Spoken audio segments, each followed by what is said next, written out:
Hi guys, so this time I'm going to be featuring the standard process of the radius, okay, and the lister's tubercle. Okay, so I'm going to be reading the information here. Please look at the image here. This is the standard process of the radius.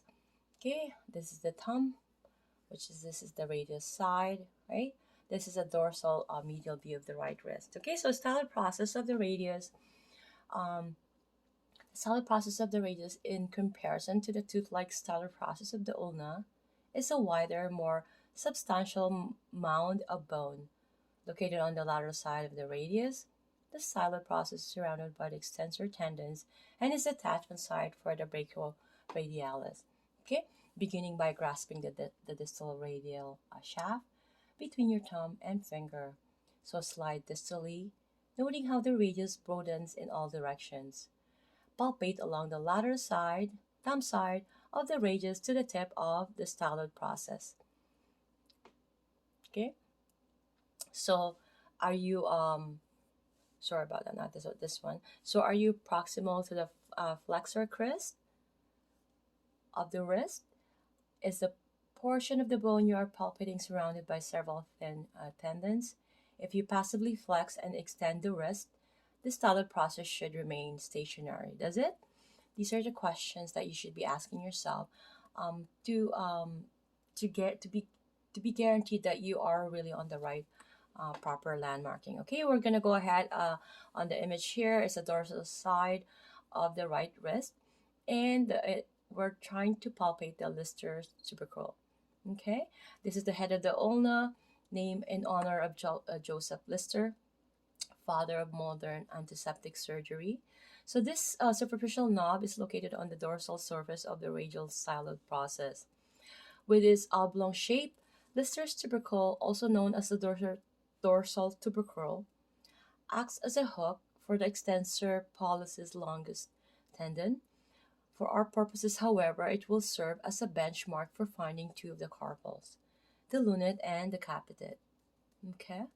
So keep this in mind. So having um, your client in any position, using your thumb, locate the dorsal surface of the styloid process of the radius.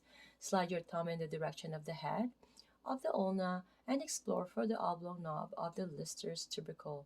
So the tubercle will be felt directly across from the head of the ulna, perhaps in an inch away. So are you on the dorsal surface of the radius? Is the bump you feel superficial, oval, and across from the head of the ulna? If you passively flex and extend the wrist, the tissue over the tubercle should move, yet the tubercle itself should stay stationary. Or does it? Okay, these are questions that to just confirm if you are on the right landmarking. Okay, so the stellate process of the radius and the ulna serve as important jumping off points for locating the carpals. Okay, so locate both processes and determine if the radial styloid process extend farther distally than the ulna. It should. Then explore just distal to the processes, noting how your fingers natural sink into the tissue of the wrist. So this is the general location of the proximal row of carpals. Okay, we're gonna do the carpals um, quickly here, so we can see here the carpals. Okay, the image palmar view of the right wrist. Okay, so there are 8 carpal bones located at the wrist, small and uniquely shaped. The carpals are closely wedged together between the distal radius and ulna and the metacarpals. The carpals form 2 rows, each composed of 4 bones. So located distal to the flexor crease at the wrist, under the heel of the hand. The carpus lies deep to the numerous flexor and extensor tendons, and these overlying tendons combine with carpal's compact arrangement, make isolating individual bones a challenging. Sorry, because my phone. Okay, so the dorsal view of the right wrist is here, and then the palmar view. Okay, so here the scaphoid, lunate, triquetrum, pisiform. We have the hamate, the hook of hamate, right? The hook of hamate here, and then the capitate, the trapezius, and the trapezium. There is a trapezium tubercle here. Okay, and scaphoid tubercle. And of course, the scaphoid there, okay?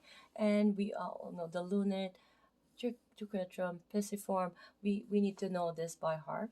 And in a dorsal view, we have here, as you can see, and we have the separate in a separation so that you can see the edges, how to call it, the indentation and any protuberance, right?